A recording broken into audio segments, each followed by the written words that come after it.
Ashama kabajamtoota daawwattoota OMN oduu guyyaa kana isinitti himamu. Aanaa Faantaalleetti namoonni 41 humnoota addaa poolisii Oromiyaatiin qe'ee warra gadaa Karrayyuu Galabaa Dullachatu Tagadaa Michilleetii qabamuun namoonni 14 erga ajjeefamanii booda namoonni 25 hanga ammaatti eessa buuteen isaanii hin beekamne.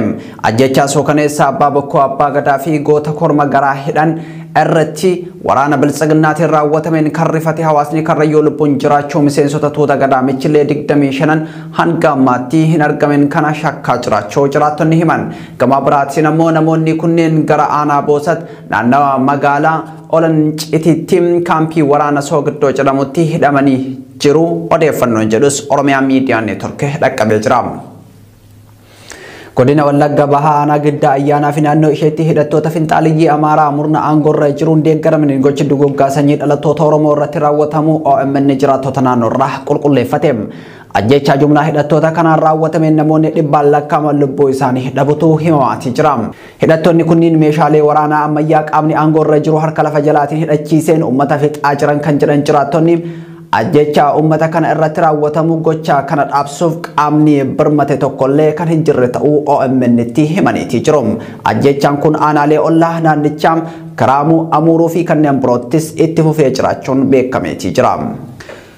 Qeerroon magaalaa Adaamaa ajjechaan yeroo ammaa guutuu Oromiyaa keessatti raawwatamaa jiru duula duguggaa sanyii dhala Oromoo balleessuuf murna sirna nafxanyaa leellisuun karoorfameedha jedhan. Duulli duguggaa sanyii guyyootaan dura Oromoota Karrayyuuf sirna gadaa Karrayyuu irratti raawwatame hedduu kan nama gaddisiisuudhas jedhan. Haleellaa xayyaaraa tibbana Oromoota Walloo, Wallaggaa fi Gujii irratti raawwatamu kan yaadachiisan qeerroowwan kunniin kun hunduu carraaqqee sirna gita bittaa nafxanyaa deebisuuf taasifamaa jiruuti jedhan. Ajjechaa warra gadaa yookaan jila Karrayyuu irratti raawwatame taatee gaafa calii calanqootiin adda baasanii ilaaluun nama dhibas jedhanii jiru. Gochaan waraanni Abiyyi Ahmad Alii raawwachaa jiru kun piroojeektii Minilik eegalee galmaan gahuuf akka ta'e uummanni Oromoo hubatee tokkummaan ka'ee falmachuu akka qabus dhaamaniitii jiru. Barreessaa Hinseedee Mukaariyaati kan mootummaatiin erga ukkaanfamanii bakki buuteen isaanii dhabamuu maatiin Oromiyaa Miidiyaa Neetworkitti himan.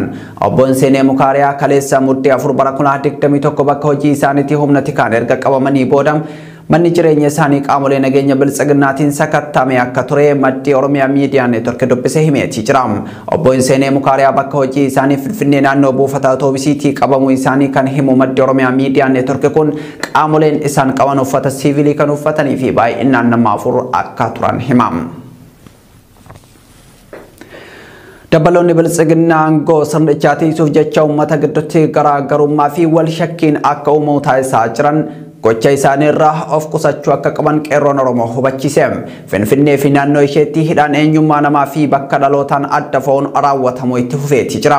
Holola garaagaraan hawaasa burjaajessuun uummanni ija sodaan akka wal ilaalu taasifamaa jira kan jedhan qeerroon gochoonni akkasii atantamaan dhaabbachuu akka qabu gaafatanii jiru. Odessa gama Baha Oromiyaatti arganneen Harargee lixaanaa mi'eessoo magaalaa Saboot keessatti guyyaa kaleessaa irraa jalqabee waraanni mootummaa namoota kararraa qabuun dirqaman gara adda waraanaa erguuf sochitti jiraachuu dhagahame. Namoonni isaan qabaa turan hundi wayita didanii harkaa bahanitti ammoo deebisanii adamsaa akka jiran OMN odeeffateetii jira. Kanaaf dargaggoonni bakka oolaniif bulanitti of eeggannoo cimaa akka godhan dhaamameetii jira. Gama biroon magaalaa mi'eessootti milishoonni bifa haaraan leenjii fudhatanii bobbaafamaa jiraachuu kan himan maddeen odeeffannoo Kenya. Milishoonni bobbaafaman murna umrii isaa dhume tiksuuf hawaasa ofii dararraa of qusatanii gara mooraa qabsootti akka dabalaman yaamicha dhiyeessaniitii jiru. Odessa waraanaatiin tajaajila kominikeeshinii biltsiginnaa ibsa sanbataa kaleessa muddee 4 bara 2021 galgala baaseen waraanni isaa magaalota garaagaraa TPLF'n qabamee ture deebisee to'achaa jiraachuu ibse. Addoota waraanaa gaashanaa warra iluuf gama kamiseetiin magaalota garaagaraa to'achuu kan ibsee biltsiginnaan haa ta'u malee ibsa gama waraana biltsiginnaatiin kennamu kun holola caasaa sirnichaa diigamaa jirutti abdii horuuf taasifamuudha jedhu maddeen keessoo sirnichaa. Gama humnoota Tigraayin jijjiiramni bobbaa waraanaa taasifamu ajajaan waraana Tigraay Jeneraal Taaddasee Warradee ibsa kennuun isaanii ni yaadatama.